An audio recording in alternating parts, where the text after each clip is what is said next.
రాబోయే ఎన్నికల్లో మనం గెలవడం అనేది మన కోసం కాదు, నిజంగా కూడా చెప్తున్నా. తెలంగాణ సమాజానికి మళ్ళీ తిరిగి కేసీఆర్ గారిని ముఖ్యమంత్రి చేసుకోవడం అనేది ఒక చారిత్రక అవసరం. మళ్ళొక్కసారి జరిగిన ఈ నష్టాన్ని పూడ్చుకునే బాధ్యత తప్పకుండా తెలంగాణ సమాజం మీద, మనందరి మీద కూడా ఉన్నది.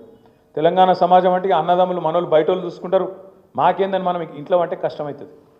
ఖచ్చితంగా ఏప్రిల్ 27 నాడు ఇక్కడికి వచ్చిన ప్రతి ఒక్కరూ మరి మన ఇంటి పండుగ, మన పార్టీ 24 ఏళ్ళు పూర్తి చేసుకొని 25వ సంవత్సరంలో అడుగు పెడుతున్న ఒక అద్భుతమైన సందర్భం.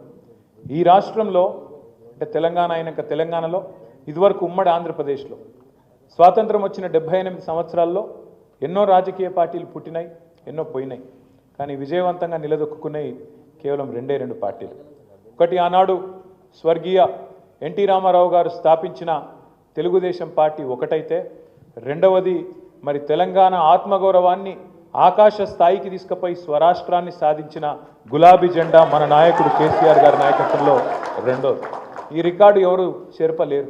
ఎన్టీఆర్ గారి రికార్డుని ఎవరు కొట్టలేరు, కేసీఆర్ గారి రికార్డును కూడా ఎవరు తారుమారు చేయలేరు. కేసీఆర్ గారి ఆనవాళ్లను తుడి చేస్తానని ఎవరన్నా అనుకుంటే ఆయన కర్మది, ఆయన అజ్ఞానం తప్ప ఇంకోటి కానే కాదు.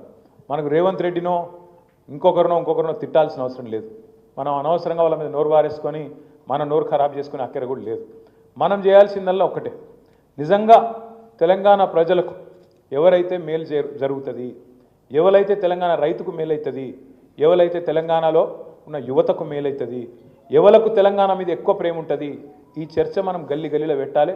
ఎవరి వల్ల తెలంగాణ మహిళకు లాభం అవుతుంది, ఎవరి వల్ల తెలంగాణలోని పేదలకు లాభం అవుతుంది, ఈ చర్చ పెట్టాలి.